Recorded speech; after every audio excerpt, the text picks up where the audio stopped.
Hello મિત્રો, વિડીયોમાં તમારું સ્વાગત છે। વિશ્વામિત્રી નદીના પાણી શહેરમાં ફરી વળતા તબાહીના દ્રશ્યો સર્જાયા છે। આવામાં વડોદરાવાસીઓ માટે ચિંતાના સમાચાર છે।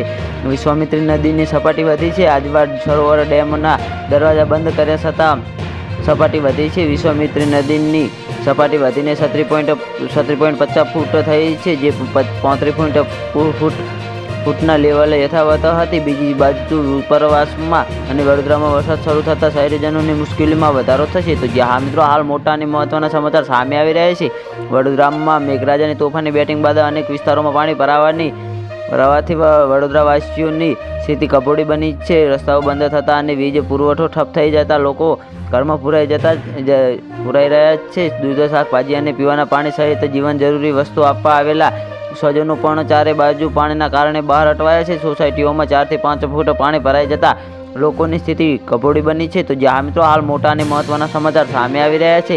વડોદરામાં વરસાદ બંધ થતા છતાં પાણી ઓછા નથી। ઠેર ઠેર વિસ્તારમાં પાણી ભરાતા મ્યુનિસિપલ કોર્પોરેશન પણ મુશ્કેલીમાં મુકાયું છે। અરણેસામાં કારેલી બાગ, કોટા, વાસણા રોડ, કલાલી, વડસર સહિતના વિસ્તારોમાં પૂરના પાણી યથાવત જોવા મળી રહ્યા છે। તો જ્યાં મિત્રો આના વિશે તમારું શું કહેવું છે, અમારી કોમેન્ટ બોક્સમાં જરૂરથી જણાવજો। અને ચેનલ પર નવા તો ચેનલને સબસ્ક્રાઈબ કરવાના ના ભૂલતા। તો વિડીયો પૂરો જોવા બદલ તમારો ખૂબ ખૂબ આભાર।